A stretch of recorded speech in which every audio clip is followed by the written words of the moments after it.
है everyone, welcome back to my channel. तो friends, कैसे हो आप सब? आई होप आप सब बहुत अच्छे होंगे। तो जी होली आ रही है, तो तैयारियां तो सबके घर में चल रही होगी, घर की साफ़ सफाई से लेकर तरह तरह की मिठाइयों तक।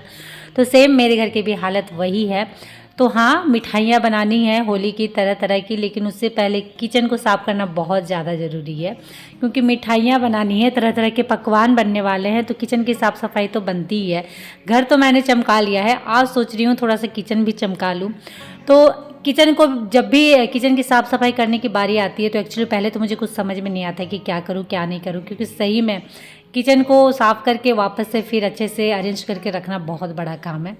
तो सोच रही हूँ साफ़ सफाई करने से पहले कुछ नाश्ता कर लेती हूँ, क्योंकि अभी साफ़ सफाई करने में काफ़ी टाइम जाने वाला है। तो आज मैं क्या नाश्ता में ले रही हूँ, चलिए मैं आप लोगों को दिखाती हूँ। तो मैंने अपने लिए थोड़ा सा भिंगाया था ओट्स, तो ये रहा ओट्स मेरा। तो इसमें मैंने ड्राई फ्रूट डाल दिया था थोड़ा बहुत, और दूध डाल दिया था। तो आधे घंटे से ऊपर हो गया, तो इसे फटाफट मैं थोड़ा सा चिया सीड और थोड़ा सा सिनेमन पाउडर दे के ग्राइंड कर लूँगी, मतलब इसका अच्छा से स्मूदी बना लूँगी। तो ये अभी मेरे लिए बेटर लग रहा है, क्योंकि अभी मुझे रोटी सब्जी खाने की बिल्कुल मन नहीं कर रही है, और किचन में साफ़ सफाई करने में बहुत टाइम भी जाता है। तो बहुत टाइम हो जाएगा, और इतनी ज़्यादा देर भूखा रहना चाहिए भी नहीं। तो सोच रही हूँ आज इसी को ले लूँ, क्योंकि मेरा पता है आप लोगों को, मैं ऐसा नहीं है कि मैं रोटी ही सब्जी खाती हूँ, मुझे जो मिलता है, मतलब कभी कभी होता है कि दूध चूरा भी खा लेती हूँ। तो जो जैसा भी मिलता है ले लेती हूँ, नाश्ता होना चाहिए कुछ भी। तो चलिए, ये रहा मेरा स्मूदी रेडी हो गया है, और चलिए इसे पीते हैं। वैसे उतना टेस्टी लगता नहीं है, क्योंकि ओट्स मुझे बहुत ज़्यादा पसंद नहीं है, बट फिर भी चलेगा, क्योंकि इसमें प्रोटीन रहता है, काफ़ी ज़्यादा हेल्थ के लिए काफ़ी अच्छा है। तो चलिए फटाफट पहले मैं स्मूदी लेती हूँ, उसके बाद फिर आप लोगों से मिलती हूँ। तो फिर मैंने फटाफट स्मूदी पिया, और उसके बाद मैं आ गई हूँ वापस से किचन में। तो सबसे पहले तो क्या करती हूँ कि जो बर्तन धोने वाले हैं उन्हें सिंक में डालूँगी, जो फ्रिज में रखने वाले हैं उन्हें फ्रिज में डालूँगी। और सुबह का नाश्ता मेरा बन गया है, तो उन सबको बाहर रख दूँगी ताकि ये गंदा ना हो, क्योंकि अभी साफ़ सफाई करूँगी तो बहुत सारे डस्ट गिरने वाले हैं। तो खाना बना हुआ है फिर वो बर्बाद हो जाएगा, तो उन्हें मैं बाहर रख दूँगी। और जो भी कप या जो भी स्टोरेज या कंटेनर जो भी थोड़े बहुत दिख रहे हैं, तो ये मैं काउंटर टॉप में उसे मैं बाहर रख दूँगी। और अभी बनाते हैं सबसे पहले लिक्विड, जिससे मैं किचन को पूरा साफ़ करने वाली हूँ। तो ये मैंने लिया है सर्फ, उसमें मैंने डाला है बेकिंग सोडा, उसके बाद उसमें मैंने थोड़ा सा विनेगर डाल दिया। तो विनेगर डालने के बाद ये देखिए फेन फेन होने लगा है, तो इसमें और थोड़ा सा विनेगर ऐड करते हैं, और उसे फिर अच्छे से मिला लेंगे। ये बहुत अच्छा रहता है लिक्विड साफ़ सफाई के लिए। तो ये देखिए, ये मैंने मिला लिया, देख रहे हो झाग झाग आ गया है। उसके बाद फिर थोड़ा सा इसमें गर्म पानी ऐड करेंगे, और इसे वापस से मिला लेंगे। तो बस ये लिक्विड हमारा रेडी है अब। तो उसके बाद मैंने एक स्क्रब लिया है, उसे इसमें डिप करेंगे, और उसके बाद स्टार्ट हो जाएंगे किचन क्लीनिंग करने। तो स्टार्ट करती हूँ ऊपर वाले कैबिनेट से, पार्ट बाय पार्ट करूँगी, क्योंकि भले किचन छोटा है लेकिन साफ़ करने में बड़ी हालत ख़राब हो जाती है। और जो ग्लासेस के सेल्फ लगे हुए थे वो भी मैंने हटा लिए हैं, और नीचे यहाँ साइड में रख दी हूँ, क्योंकि उसे भी अच्छे से धोऊंगी। ऐसे लगे हुए रहते हैं और उसमें क्लीन करती हूँ तो अच्छे से साफ़ नहीं होते हैं, तो उसे सोच रही हूँ अच्छे से नल के नीचे ले जाके साफ़ कर दूँगी। तो चलिए फटाफट क्लीन करते हैं। और इस लिक्विड की सबसे अच्छी बात ये है ना कि बहुत जल्दी साफ़ होता है, बहुत अच्छा साफ़ होता है। मतलब आपको साफ़ करने के बाद लगेगा अंतर, कि पहले जो गंदा था और उसके बाद आपने साफ़ किया है, वो वापस से आपका किचन वैसे ही चमकने वाला है। तो ऊपर कैबिनेट पूरे अच्छे से मैंने साफ़ कर लिया है। अब कैबिनेट का नीचे वाला हिस्सा, जिसमें बहुत मेहनत लगती है, क्योंकि ऐसे नीचे झुक के साफ़ करना पड़ता है, तो हाथ की हालत ख़राब हो जाती है। तो मेरे हाथ अब दर्द देने लगे हैं, तो मैं दोनों हाथ से बारी बारी कभी इस हाथ से कभी उस हाथ से कर रही हूँ, क्योंकि नीचे वाले पोर्शन में ज़्यादा गंदा होता है। जब भी हम कुछ भी खाना बनाते हैं, छींटे पड़ते हैं या कुछ भी होता है, तो वो सीधे नीचे वाले पोर्शन में ही जाता है, तो वो वाला ज़्यादा गंदा हो जाता है। तो चलिए फटाफट उसे भी मैंने साफ़ कर लिया। और उसके बाद क्या करना है ना, जैसे आप स्क्रब से साफ़ करोगे ना, ऐसे एक सूखा कपड़ा लेना है और फटाफट उसे पोंछते जाना है। लिक्विड को हमारा सूखने देना नहीं है। स्क्रब से आप रगड़ो, उसके बाद सूखा कपड़ा लो और उसे फटाफट सब तरफ पोंछो। तो उससे क्या होगा, जो भी गंदगी है, जो भी जमी हुई दाग है, सब फटाफट निकल जाएगी। उसके बाद जब आप सूखा कपड़ा से पूरा पोंछ लोगे, तब वापस से आप एक भींगा कपड़ा लेना, एक कपड़ा, कॉटन कपड़ा को एक अच्छे से भिंगा लेना, और उससे फिर वापस से जितने भी जो भी कैबिनेट आपने साफ़ किए हैं उसे फिर वापस से पोंछ देना। तो आपको रिजल्ट मिल जाएगा, कैबिनेट आपके एकदम चमकदार, चमकते हुए, जैसे आपने स्टार्टिंग में नया बनवाया था सेम आपको वैसे ही दिखेगा आपका कैबिनेट। तो वही प्रोसेस आपको पूरे किचन में लगभग करना है। तो एक तरफ के कैबिनेट मैंने साफ़ कर लिए थे और एक तरफ का बाकी था, तो उसमें भी मैं वापस से लग गई। तो सेम प्रोसेस वही था मेरा मैंने पहले स्क्रब से अच्छे से पूरे सब को रगड़ लिया और उसके बाद फिर कपड़े से पोंछ दे रही हूँ अच्छे से। पहले सूखे कपड़े से, उसके बाद भीगे कपड़े से। वैसे ये वाला कैबिनेट ज़्यादा गंदा होता नहीं क्योंकि ये साइड में है और गैस से थोड़ा सा दूर में है, तो इसमें उतनी मेहनत मुझे करनी नहीं पड़ी। इससे पहले जो कैबिनेट था उसमें थोड़ी सी ज़्यादा मेहनत करनी पड़ी। तो ऊपर वाले कैबिनेट साफ़ हो गए थे और अब बारी थी वॉल टाइल्स को। ये देखिए सामने से कितना गंदा है, पीला पीला आपको नज़र आ रहा होगा। तो दूर से वाइट है ना तो पता नहीं चलता, और ऐसा इसका पैटर्न है कि बिल्कुल पता नहीं चलता है गंदा है, बट जब आप पास जाओगे तो समझ में आएगा कि कितना गंदा हो रखा है। वैसे डेली बेसिस पे ये साफ़ होता है, बट फिर भी कहीं कहीं इतना ज़्यादा गंदा जमा हो जाता है कि जब तक उन्हें अच्छे से साफ़ ना करो वो निकलेगा नहीं। तो वही इसलिए मैंने आज जो ग्लासेस लगे तो वो भी निकाल दिया कि मुझे थोड़ा स्पेस मिल जाएगा अच्छे से साफ़ करने का, क्योंकि ग्लासेस लगे रहते हैं ना तो उतने अच्छे से साफ़ नहीं हो पाता है, तो इसलिए मैंने उसे हटा दिया है। देखिए प्लेन टाइल्स रहती, ऊपर में जो वॉल टाइल्स लगे हुए कि प्लेन रहती तो शायद इतनी मेहनत ना करनी पड़ती है और ना ही इतने गंदा जमा होता है। इसका जो आकार है ना बिस्किट आकार का, तो वो उसमें बीच बीच में गंदा जमा हो जाता है, जिसके चलते थोड़ी सी ज़्यादा मेहनत करनी पड़ती है। और अगर उसे आप साफ़ ना भी करो तो भी अच्छा नहीं लगता है, क्योंकि आप किचन में अगर काम कर रहे हो तो ये नहीं कि काउंटर टॉप ही साफ़ होना चाहिए। जितना आपको आसपास का एरिया दिख रहा हो सब साफ़ सुथरा हो तो ज़्यादा मज़ा आता है काम करने में।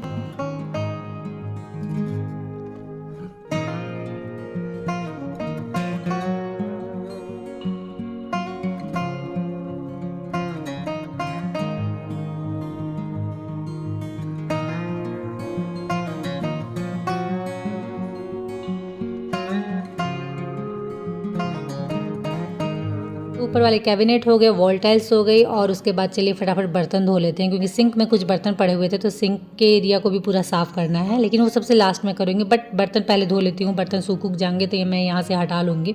और जो ग्लासेस मैंने निकाले थे वो भी फटाफट वॉश कर देती हूँ, लेकिन थोड़ा आराम से। ग्लास से रिलेटेड कोई भी चीज़ें हों तो उसमें थोड़ा सा ध्यान देना पड़ता है उसकी साफ़ सफाई में, रख रखाव में, क्योंकि थोड़ा सा भी अगर कुछ भी इधर उधर हुआ तो वो टूट जाना है। इसलिए बड़े आराम से इसे मैं धो रही हूँ। और अगर इसे इस तरीके से नहीं ना धोती तो सही बोल रही हूँ, ये साफ़ नहीं होता है। मैंने कितने बार देखा है कि ऊपर ऊपर से पोंछ दिया है मैंने, बट उतना क्लीन नहीं लगता है जितना आप अच्छे से एकदम वॉश कर लो, पानी उनी से धो लो, उसके बाद क्लीन लगता है। तो वही मैंने आज इसे फाइनली चारों को निकाला है और अच्छे से मैंने धो के, चलिए इसे रख देते हैं अच्छी जगह में ताकि बच्चों से दूर रहे। और उसके बाद कैबिनेट को ऊपर से मैंने पूरा साफ़ कर दिया था। अंदर मुझे उतना करना नहीं रहता है, क्योंकि अंदर का सामान बार बार यूज हो रहा है ना, तो आप बार बार उसे साफ़ करते ही हो, और अंदर उतनी गंदगी जाती भी नहीं है, तो अंदर उतना गंदा नहीं रहता है। बस थोड़ा बहुत हल्का फुल्का क्या होता है कि कभी कभार कोई स्टोरेज इधर से उधर हो जाते हैं, मतलब कोई बोतल इधर से उधर, तो वो सब चीज़ थोड़ा सा अरेंज करना पड़ता है। तो वही मैं थोड़ा सा अरेंज कर दी। जैसे आप यहाँ देख सकते हो डब्बा ढक्कन की क्या हालत रखी है, तो वो मैंने थोड़ा सा अरेंज कर दिया। तो ऊपर वाला सारा कंप्लीट है। तो मैं क्या कर रही हूँ, ग्लासेस भी मेरे सूख गए थे और वॉल टाइल्स जो मैंने साफ़ किया है वो भी थोड़ा सा ड्राई हो गया, क्योंकि खिड़की उड़की मैंने पूरे विंडो मेरे खोल दिए तो अच्छे से हवा धूप सब आ रही है। तो उसके बाद मैंने ग्लासेस लगा दिए थे, क्योंकि अगर सूख गए हैं तो उन्हें अपनी जगह में लगा देती हूँ तो ही ठीक है, क्योंकि घर में बच्चे हैं, क्या पता बाई चांस कुछ भी होने से पहले हमें बता के नहीं होता है, टूट गया या उन्हें लग गया तो फिर मुश्किल है। तो इसीलिए इसे मैं वापस से अपनी जगह में लगा देती हूँ। तो सब चीज़ हो गया था, अब बचा था काउंटर टॉप हमारा और नीचे वाला कैबिनेट। तो काउंटर टॉप को चलिए इसी लिक्विड से साफ़ करते हैं। ये लिक्विड आप wall tiles, cabinet, counter top किसी में भी यूज कर सकते हो। साफ़ सफाई में ये बहुत ज़्यादा अच्छा साबित होता है।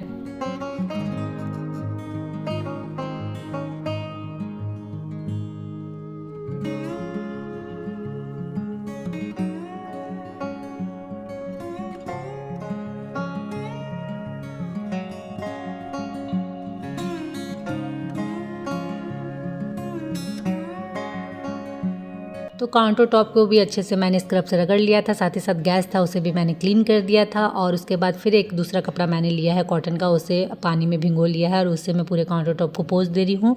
साथ ही साथ जो गैस है हमारा है उसे भी मैंने क्लीन कर लिया। तो काउंटर टॉप हमारा हो गया, गैस हो गया। तो अब मैं दिखाती हूँ आपको मेरे किचन का ऊपर वाला जो एरिया है वो कैसा लग रहा है साफ़ होने के बाद। तो कैबिनेट आप देख सकते हो बहुत ज़्यादा चमक रहा है, वापस से न्यू हो गया। वॉल टाइल्स भी बहुत अच्छी लग रही हैं, ग्लासेस भी एकदम साफ़ हो गए हैं। तो काउंटर टॉप भी हो गया था, गैस भी हो गया था। अब बचा था कैबिनेट, वो काउंटर टॉप के नीचे वाला हिस्सा, नीचे वाला कैबिनेट जो है हमारा वो, और फ्लोर टाइल्स। तो फ्लोर टाइल्स बाद में साफ़ करेंगे, सबसे पहले जो नीचे वाले कैबिनेट हैं उन्हें साफ़ कर देते हैं। तो कुछ कुछ से मैंने सामान निकाल लिया था, जैसे ये सब ड्रॉअर हैं, ये सब से मैंने सामान निकाल लिया था कि साफ़ करने में मुझे ईजी हो। और इन सब में मैं पेपर डाल के रखती हूँ ताकि अगर पेपर गंदे हो तो आप उसे चेंज कर दो और नहीं गंदे हो तो झाड़ के वापस से आप डाल दो। तो वो हो गया था। और अंदर में थोड़ा बहुत साफ़ कर देती हूँ क्योंकि अंदर में थोड़े बहुत गंदे हो ही जाते हैं, कुछ ना कुछ कीड़े मकोड़े चलते हैं तो थोड़ा ना थोड़ा गंदा हो ही जाता है।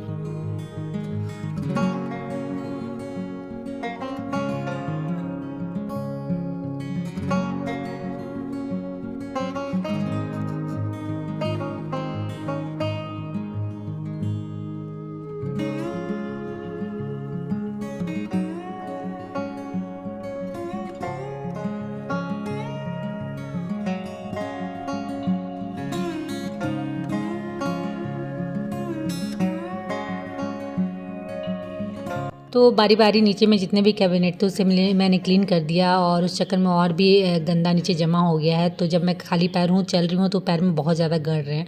तो सबसे पहले तो मैं इसे साइड करती हूँ, बाद में अच्छे से झाड़ू करूँगी। पहले जो थोड़े बहुत सामान मैंने निकाले थे इधर उधर उसे सेट कर देती हूँ। ऊपर काउंटर टॉप में थोड़े बहुत सामान डालने हैं वो मैं डाल देती हूँ।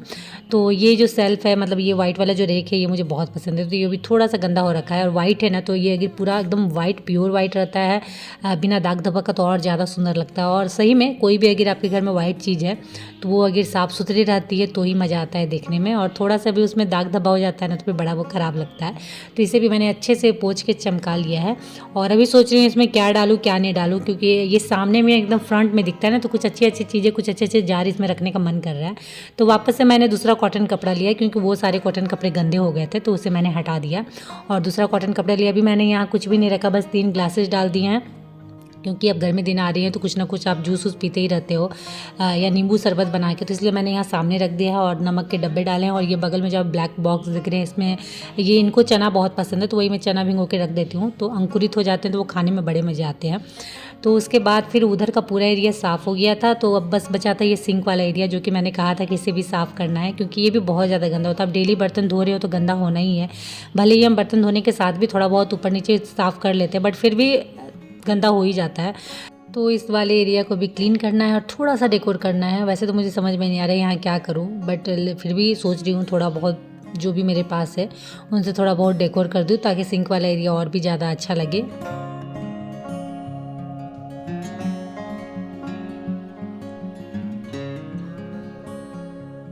तो सिंक वाले एरिया को क्लीन करने के बाद थोड़ा सा चलिए अब डेकोर कर देते हैं। तो ये जो कॉर्नर सेल्फ है ये मैंने अमेज़न से मंगाया था बहुत पहले, थोड़ा दिन यूज भी किया उसके बाद वापस मैंने इसे हटा दिया था। तो वापस अब मैं इसे लगा रही हूँ और यहाँ मैंने रखा है अपना जो इससे मैं बर्तन साफ़ करती हूँ विम लिक्विड बार। और उसके बाद साथ में मैंने थोड़ा सा छोटा सा आर्टिफिशियल प्लांट लगा दिया है ताकि थोड़ा सा वो एरिया अच्छा लगे। और उसके बाद वापस से चलिए चलते हैं, सबसे पहले फ्लोर को क्लीन कर लेते हैं, झाड़ू लगा लेते हैं। मैंने थोड़ा ही झाड़ू उस समय लगाया था और साइड में रख दिया था क्योंकि पैर में बहुत ज़्यादा गड़ रहा था। तो अभी वापस से अच्छे से क्लीन कर देते हैं फ्लोर और उसके बाद साथ ही साथ पोछा मार देंगे तो बस उसके बाद मेरा किचन हो जाएगा रेडी। और उसके बाद मैं आप लोगों को दिखाऊंगी अपना किचन। तो झाड़ू करके यहीं रखूँगी, बाहर नहीं निकालूंगी क्योंकि बाहर मैंने पहले ही झाड़ू पोछा कर लिया है। तो अभी मैं अगर इसे बाहर निकालती तो वापस से मुझे बाहर करना पड़ेगा, इसलिए यहीं से मैं इसे उठा ले रही हूँ ताकि बाहर मेरा गंदा ना हो, क्योंकि अभी इसमें ही काफ़ी टाइम लग गया और वापस से मैं बाहर अगर झाड़ू पोछा करती हूँ तो बहुत टाइम जाना है। तो चलिए फटाफट मैंने झाड़ू कर लिया था और उसके बाद मैंने पोछा मारना स्टार्ट कर दिया, हाथ से ही पोछा मार लिया। ज़्यादा बड़ी किचन है नहीं तो हाथ से ईजी होता है, आराम से पोछा मार लो। तो चलिए फटाफट पोछा मार लेते हैं अच्छे से। तो किचन हो गया था मेरा क्लीन, बस ये मुझे रखना था सिंक के नीचे एक रनर, क्योंकि पानी वानी बाई चांस गिरता है तो वो ज़मीन में ना गिर के रनर पे ही गिरे। तो वो मैंने ऐड कर दिया और अब मैं दिखाती हूँ आप लोगों को अपना किचन के साफ़ करने के बाद कितना सुंदर और कितना ज़्यादा प्यारा लग रहा है। तो मैंने थोड़ा बहुत लाइट भी जला दिया है ताकि और अच्छा लगे। ऐसे तो दिन है, लाइट जलाने की ज़रूरत नहीं है बट फिर भी। तो ये देखिए ये रहा किचन मेरा और सब चीज़ क्लीन होने के बाद कितना अच्छा लग रहा है। मैंने कोई भी सामान इधर से उधर नहीं किया है, थोड़ा बहुत सामान बल्कि हटा ही दिया है। एक आध दो सामान मैंने काउंटर टॉप में ऐड किया है, नहीं तो कुछ भी एक्स्ट्रा नहीं रखा है मैंने, और ना ही इधर उधर कुछ भी किया है क्योंकि जैसा था वैसा मुझे इजी भी लगता है और हैबिट भी हो चुकी है तो उसको मैं चेंज करना नहीं चाहती हूँ। बस यहाँ मैंने एक ऐड किया है प्लेट वाला स्टैंड, यहाँ मैंने रख दिया है। तो क्योंकि हमेशा बच्चे कुछ ना कुछ खाते हैं तो ज़रूरत पड़ती ही है, तो इसलिए मैंने इसे यहाँ सामने रखा है। और बगल में मैंने रख दिया है चॉपिंग बोर्ड मेरा, क्योंकि चॉपिंग बोर्ड की भी हमेशा हमें ज़रूरत पड़ती है। और यहाँ पे रखा है इंडक्शन, इधर मेरा सिंक वाला एरिया जो कि थोड़ा सा डेकोर करने के बाद कुछ ऐसा लग रहा है, बहुत ज़्यादा तो किया नहीं क्योंकि सही में समझ में नहीं आ रहा था क्या करूँ क्या नहीं करूँ। बट हाँ, किचन की सफाई करने के बाद किचन में चार चांद लग गए हैं। किचन की रौनक और ज़्यादा बढ़ गई है और अब मेरा किचन रेडी है होली की तैयारियों के लिए, अच्छे अच्छे पकवान और मिठाइयों के लिए। तो चलिए इसी के साथ इस ब्लॉग को मैं करती हूँ यहीं एंड, और उम्मीद करती हूँ कि आज का ब्लॉग आप लोगों को अच्छा लगा हो। तो अच्छा लगा हो फ्रेंड, फटाफट लाइक करिए, शेयर करिए और मेरे चैनल को सब्सक्राइब जरूर कर लीजिएगा।